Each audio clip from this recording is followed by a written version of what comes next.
जो आप एक्सपेक्ट कर रहे हैं हस्बैंड से, वो नहीं हो सकता। Husband can not be a boyfriend. एक औरत अपने हस्बैंड से एक बॉयफ्रेंड लेवल का प्यार चाहती है कि तो उसे ये सोचना चाहिए कि बॉयफ्रेंड के सर पे कोई जिम्मेदारी नहीं है आपके नान नफके की। हस्बैंड अपनी वाइफ के सामने हर हाल में आता है, बॉयफ्रेंड डेट पे आएगा, दुनिया जहाँ का परफ्यूम मारा होगा उसको। तो ये एक कॉस्मेटिक वर्जन की रियलिटी है जो 1-2 घंटे की होती है। असल जिंदगी तो मियां बीवी की है। ये कहना कि एक लड़के ने किसी लड़की को इस्तेमाल किया, ये बड़ी बात नहीं है। एक लड़की इस्तेमाल हो गई, इस पर बात होनी चाहिए। उसे तो पता होना चाहिए था ना कि ये किस चीज की भूख है। तो why would she fall for someone without a commitment. कभी किसी मर्द ने ये सोचा है औरत के लिए, मैं इससे अच्छा आदमी इसको इस फेज में मिल सकता था मुझसे, मगर वो गुजारा कर रही है। और एक औरत ने कभी सोचा है कि इस मुझसे ज्यादा अच्छी या मुझसे ज्यादा काबिल और हसीन औरत इसको इस फेज में मिल सकती थी, मगर ये मेरे साथ गुजारा कर रही है। यहाँ पे 4 शादियां और बहुत सी बातें होती रहती। ये बात कोई नहीं करेगा कि मैरिज का असल एसेंस लॉन्ग टर्म विजन में क्या होता है। So how do you define a happy life? What's a beautiful life for you? A beautiful life is in which both are growing together, both are learning together, both are fighting for something. But I think the best version of a beautiful relationship with anybody is that 2 people share a common vision and a goal. It's the best thing in life. अकल आने में हर इंसान को वक्त लगता है, मर्द हो या औरत हो। अगर वो खुद ठोकर खा के समझना चाहता है तो लेट हिम भी, खाने में ठोकर उसको। यही प्यार मोहब्बत है ना कि मैं फिर भी खड़ी हूं तुम्हारे साथ। मकसद तो तुम्हें बात समझाने का था। अब जलने दें, आग में जलने दें, उसको बर्बाद करने दें। तलाक लेके एग्जिट लेके वापस निकलना हमेशा एक ऑप्शन है। बात तो यह ना मर्द और औरत से कोई निभाई कितनी है, चलाई कितनी है। जिस्म की स्मेल से लेके वॉशरूम एथिकल मैनर से लेके और खाने के तरीके से लेके क्या कुछ नहीं मियाँ बीवी एक दूसरे का बर्दाश्त करते। शादी सिर्फ गुडी गुड बातों का नाम थोड़ी है। इस तरह इंसान को अल्लाह ताला ने बनाया है, वो मुख्तलिफ चीज़ों के अंदर, मामलात के अंदर, इंट्रैक्शंस के अंदर, जब बहुत ज़्यादा इंट्रैक्शन ज़्यादा हो जाता है किसी चीज़ के साथ तो उसकी वैल्यू थोड़ी कम हो जाती है। और जिसको हम उर्दू के अंदर एक मुहावरतन बोल देते हैं, घर की मुर्गी दाल बराबर। अब ये इंसान के साथ हर जगह पे है, चाहे वो रिलेशनशिप्स हो, बिजनेस हो, अपने करियर के अंदर कोई चीज़ हो, कोई अचीवमेंट हो उसकी अपनी। हमेशा देखा जाता है कि हमें दूसरे की चीज़ अच्छी लगती है, यानी दूसरे के पास जो है वो ज़्यादा बेहतर है। इसको मैंने अभी रिसेंटली एक मैं केस हैंडल कर रहा था और उसके अंदर I was just trying to convince a person that a husband can not be a boyfriend. जो आप एक्सपेक्ट कर रहे हैं हस्बैंड से, वो नहीं हो सकता। बॉयफ्रेंड एक खाली एक फेज होता है आपकी ज़िंदगी का। वो आपको खुद, वो खाली आपको कहते हैं ना कि एक गुड इमेज देख रहा होता है। वो आपको 24 घंटे आपके साथ नहीं है। Is not 24/7 with you and thick and thin के अंदर आपके साथ कोई खड़ा है, ना कोई हिस्ट्री है और ना कोई कमिटमेंट है फ्यूचर की।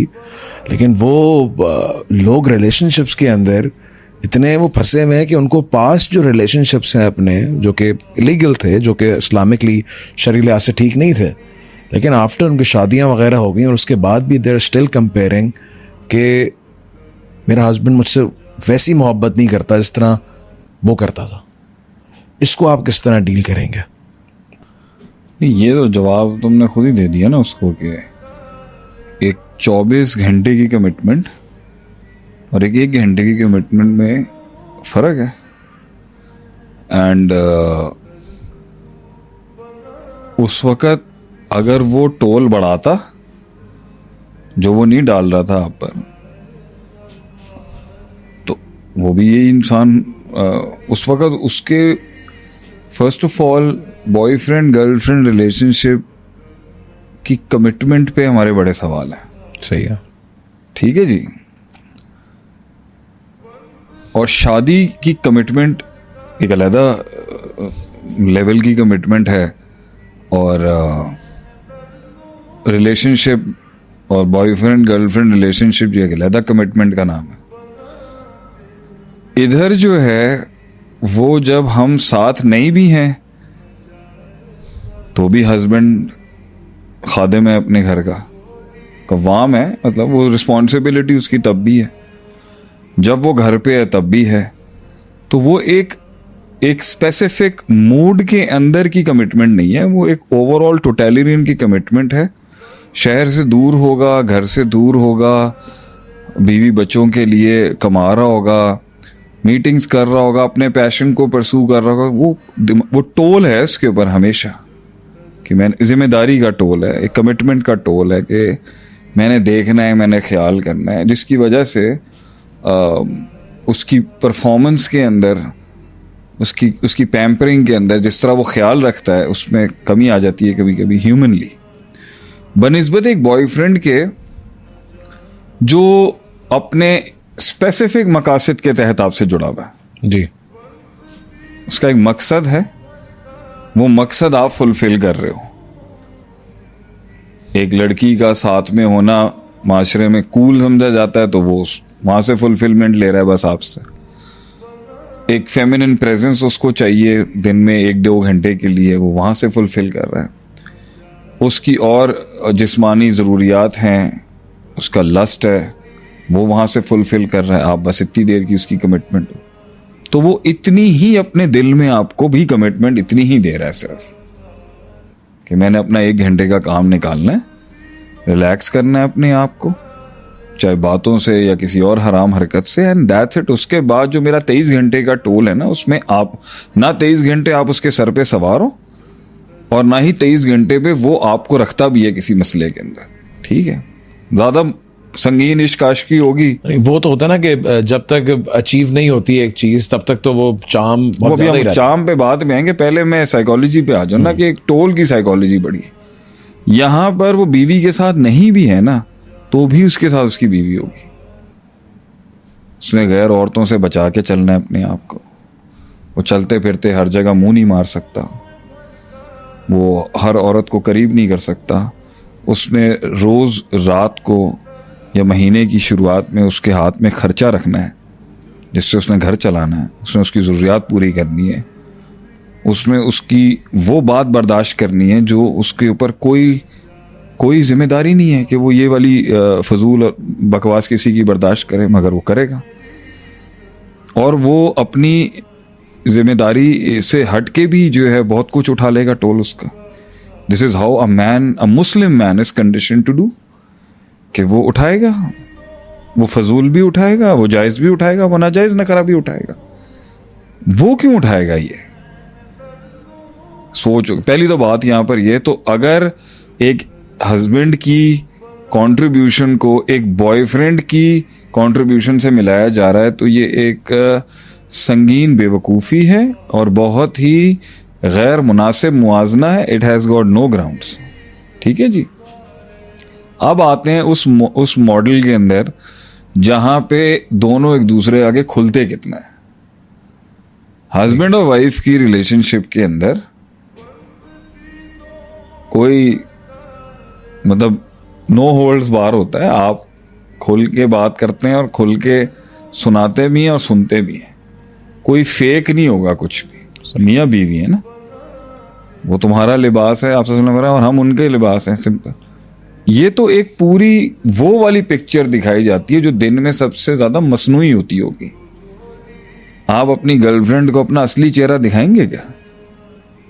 और फिर मैं देखता हूँ आपके साथ कैसे टिकेगी। ये तो बीवी की हिम्मत और बर्दाश्त होती है कि वो आपके असली चेहरे को जानती है, फिर भी निभाती है आपके साथ। तो दोनों की कंपैरिजन में फैलेसी है बहुत बड़ी। हस्बैंड अपनी वाइफ के सामने हर हाल में आता है, बॉयफ्रेंड डेट पे आएगा, दुनिया जहाँ का परफ्यूम मारा होगा उसने। तो ये एक कॉस्मेटिक वर्जन की रियलिटी है जो 1-2 घंटे की होती है। असल जिंदगी तो मियाँ बीवी की है।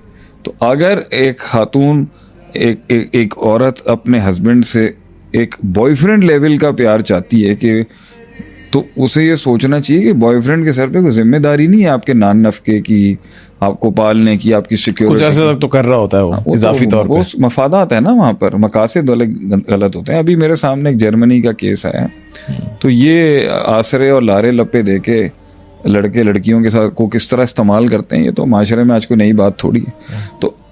तो ये कहना कि एक लड़के ने किसी लड़की को इस्तेमाल किया, ये बड़ी बात नहीं है। एक लड़की इस्तेमाल हो गई, इस पर बात होनी चाहिए।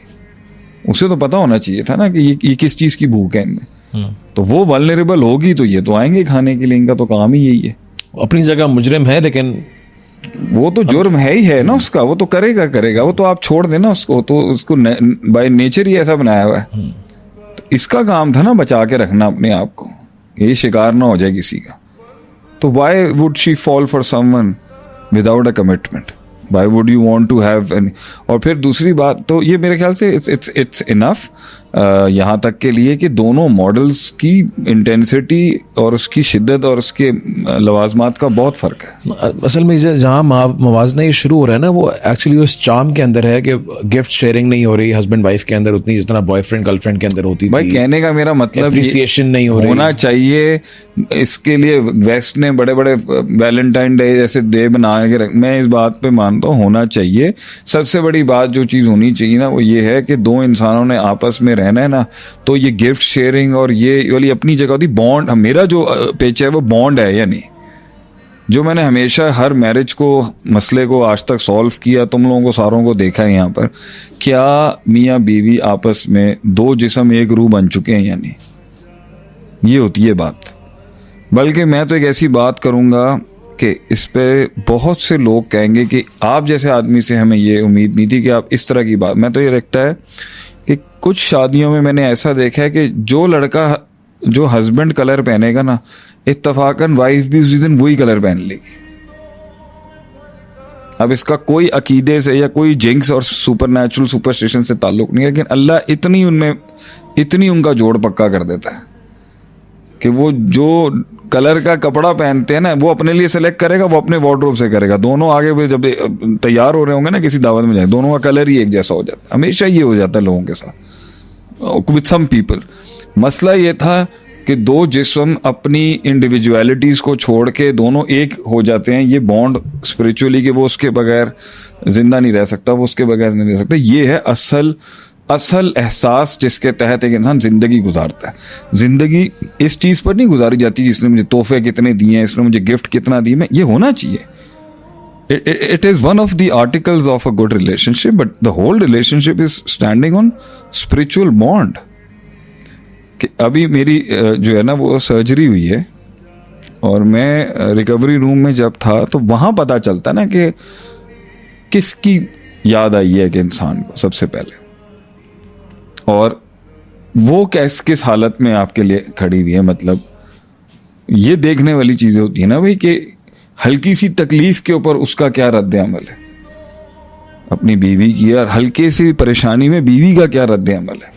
अगर ये नहीं है और उसके बाद भी एक गिफ्ट्स चल रहे हैं और एक वो जवानी वाला चार्म चाहिए, तो आई थिंक एक एज के साथ ग्रेसफुली मैच्योर होना चाहिए। ठीक है, कभी मियाँ बीवी का प्यार ख़त्म नहीं हो सकता, उसमें ये टच होना चाहिए कि वो आपस में वो बच्चों वाला प्यार रहे उनमें, लेकिन it's all about the spiritual transaction of the souls. वो कितनी हुई है, तो कितनी शादियाँ उनमें मैं सुबह शाम सुनता हूँ, सुन के तो इतना ज़्यादा मैं इस माहौल में हूँ, है ही नहीं, वो टच ही नहीं है, वो बॉन्डिंग ही नहीं है, वो स्पिरिचुअलिटी नहीं है कि बस वो दे दिया अपना आप किसी को और वो उसके दोनों इंटीग्रेट हो गए हो एक के अंदर। मैं तो बहुत कम मिलता है सोसाइटी में। लेकिन आपने ही ये बात सिखाई थी कि हमेशा जो आपके वैक्यूम्स होते हैं लाइफ के अंदर वो आपको आपके जो है वो अलाइनमेंट या फिर आपके फोकस को आउट करते हैं।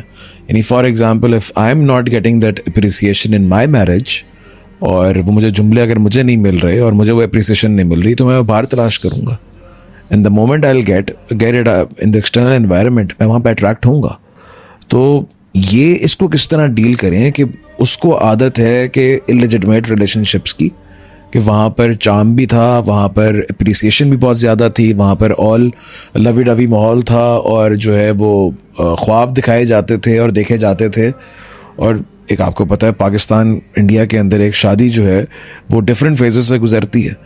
ये ऐसा कुछ नहीं था पहले जिसको दिखाया गया। तो a person who is in his third और फोर्थ ईयर ऑफ मैरिज, उसको अगर वहाँ पर इस तरह के अप्स एंड डाउन्स अब दिख रहे हैं और वो समझ के आया था कि ज़िंदगी वैसी होगी, हैप्पीली एवर आफ्टर होगा, तो इस चार्म के ना होते हुए वो अपने आप को जो है वो कैसे इस्तकामत देगा और कैसे वहाँ खड़ा रखेगा। आई होप मेरा सवाल आपको समझ आया। हमारे माशरे की एक तरबियत के अंदर बहुत बड़ा नक्स ये है कि हम इंसान के इर्तिका को नहीं समझाते उसको, कि इंसान मेंटली, स्पिरिचुअली, इंटेलेक्चुअली इवॉल्व करता रहता है, एक नया इंसान बनता जाता है। कायनात की हर मखलूक अपनी खाल उतारती है और फिर एक नई खाल चढ़ाती है। लॉबस्टर से लेके, सांप से लेके, दुनिया का हर मखलूक अपना एक औरा उतारती है और फिर नया पहनती है। इंसान भी अपनी एक खाल उतारता है, अपने फ़हम की, अपनी फरासत की, अपने शऊर की, अपने मिजाज की, अपनी तबीयत की, अपनी रैशनैलिटी की, और एक नई खाल पहनता है फिर से इंसानों की। इंसान के उसूल, इंसान की ज़िंदगी में लाइक्स, डिसलाइक्स, उसके मिजाज, उसकी ख्वाहिशात, उसकी पसंद, उसके जज्बात हर वक्त बदलते रहते हैं। वही इंसान जो 22 साल में एक चीज़ को पसंद करता है, शायद वो 30 में ना करता हो, और 35 में वो एक अलग मखलूक। तो ये क्यों नहीं समझाया जाता हमारे बच्चों को, आने वाले बच्चों को, और हमारी दौर के जो पीयर्स और कोलीग्स हैं उनको, हमारी जो हम उम्र है, कि भाई जो तुम 10 साल 15 साल पहले थे वो आगे नहीं होगे, और उसके बाद अगले 5-10 सालों में शायद वो चीज़ अच्छी नहीं लगती होगी जो पहले लगती होगी। तो फर्स्ट ऑफ ऑल एक 25-40 साल की ज़िंदगी किसी के साथ गुजारनी है तो वो एक सिंगुलर डायरेक्शन और मोशन ओरिएंटेड नहीं हो सकती कि मेरी एक ही चीज़ 50 साल ये पूरी करेगा तो मैं इसे हैप्पी मैरिज का नाम दूंगी। ये बेवकूफ़ाना सोच है। बच्चों की तरबियत में अगर यही हम आज डाल दें ना कि मेरी लाइफ के फेजेस, मेरे सरकमस्टेंसेस, मेरे इर्द गिर्द का माहौल, मेरे इर्द गिर्द के हालात ने बदलना है आगे, और उन हालात के बदलने के अंदर मेरी बहुत सी चीज़ें हिट भी होंगी, डेंट भी होंगे, कुछ चीज़ें इवॉल्व होंगी, कुछ मुझे अपनी खाल उतारनी पड़ेगी। तो उन वक्तों के अंदर मेरे लिए कन्वीनियंस क्या होगा। एक हस्बैंड आज वक्ती तौर पर 10,000 गलतियां कर रहा हो सकता है 5 साल के अंदर जो आप में चेंज आने वाला है या जो आपके हालात तकदीर के लिहाज से बदलेंगे उसके अंदर इससे अच्छा इंसान ना हो। तो शादी को इन्वेस्टमेंट मॉडल के साथ क्यों नहीं चलाते ये लोग कि भाई मैं आज ये बीज डाल रहा हूं और इसकी मैं जो है वो फसल जो है ना 10 साल बाद खाऊंगा। ये पूरी जो अभी नस्ल आ रही है ना, जो जेनजी ले लें आप, जेन अल्फा ले लें, गामा शामा पता नहीं क्या इन्होंने बना दिया आगे से, हमारे वाले मिलेनियल्स ले लें, इनमें सबसे बड़ा इशू ये आ रहा है कि ये एक लॉन्ग टर्म पर्सपेक्टिव से किसी चीज़ की बुनियाद ही नहीं रखते। तरक्की चाहिए इनको 2 मिनट में चाहिए, दुनिया में उरूज चाहिए 2 मिनट में चाहिए, इंकलाब इनका 2 मिनट का, इनके स्पीकर्स 2 मिनट के इंकलाबी, हर लिहाज से इनकी ज़िंदगी में तेज़ी है। इनको दौलत, पैसा, शोहरत सब कुछ चाहिए। ये इस सोच से काम ही नहीं करते कि ये मुझे एक मेरी शॉर्ट टर्म इन्वेस्टमेंट से एक मेरी लॉन्ग टर्म इन्वेस्टमेंट है। शादी ने इंसान की बहुत से मसाइल को एड्रेस करना होता है जैसे जैसे वक्त बढ़ेगा आगे जाए।